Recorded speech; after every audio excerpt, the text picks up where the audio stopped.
எல்லாருக்கும் வணக்கம். Welcome to Sabesh curry kitchen. இன்றைக்கி நம்ம பார்க்க போகிறது ஒரு சுவையான மட்டன் சாப்ஸ் ஃப்ரை. இந்த மட்டன் சாப்ஸ் ஃப்ரையை எப்படி செய்யலான்னு பார்க்கலாம் வாங்க. இதுக்கு தேவையான பொருட்கள்: 1/2 கிலோ மட்டன் சாப்ஸ், 1/2 டீஸ்பூன் மஞ்சள் தூள், 1/2 டீஸ்பூன் மல்லித்தூள், 1/2 டீஸ்பூன் மிளகாய்த்தூள், 1/2 டீஸ்பூன் இஞ்சி விழுது, 1/2 டீஸ்பூன் பூண்டு விழுது, ரோஸ்மரி கொஞ்சம். உங்கள்கிட்ட பச்சை ரோஸ்மரி இல்லைன்னா காஞ்சது கடையில் கிடைக்கும். அப்புறம் ஒரு எலுமிச்சம்பழம் பாதி.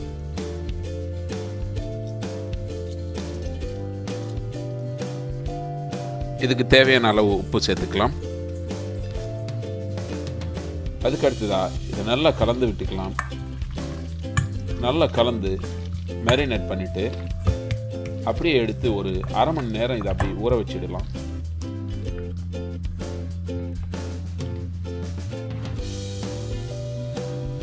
இப்போ பேனை ஸ்டவ்வில் ஒரு மிதமான சூட்டுக்கு வச்சு அது கூட 3 டீஸ்பூன் அளவுக்கு வெண்ணெய் சேர்த்துக்கலாம்.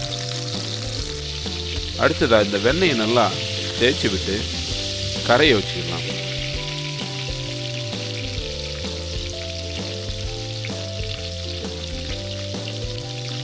இப்போது வெண்ணெய் நல்லா கரைஞ்சிடுச்சு. அது கூட ஊற வச்சுருக்க மட்டன் சாப்ஸ் எல்லாம் எடுத்து ஒன்று ஒன்றா பேனில் சேர்த்துக்கலாம்.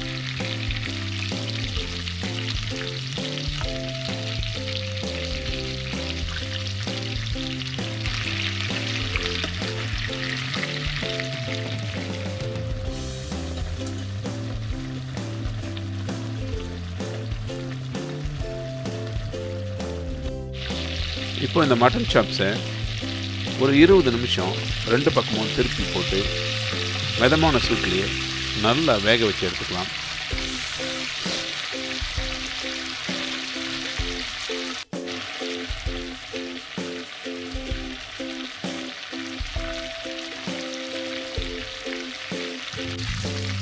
இப்போது கறியெல்லாம் ரொம்ப நல்லா வெந்துருச்சு. இதை ஒரு தட்டுக்கு மாற்றிக்கலாம்.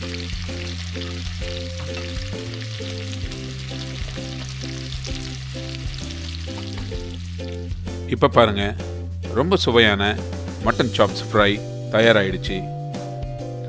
இதை நீங்களும் செஞ்சு பார்த்துட்டு எப்படி வந்துச்சுன்னு கமெண்ட் பக்கத்தில் சொல்லுங்கள். இந்த வீடியோ பிடிச்சிருந்தா லைக் பண்ணுங்கள், உங்கள் நண்பர்கள் கூட ஷேர் பண்ணுங்கள். சபேஷ் கரி கிச்சன் சேனலுக்கு சப்ஸ்கிரைப் பண்ணுங்கள். இந்த வீடியோ பார்த்ததுக்கு நன்றி.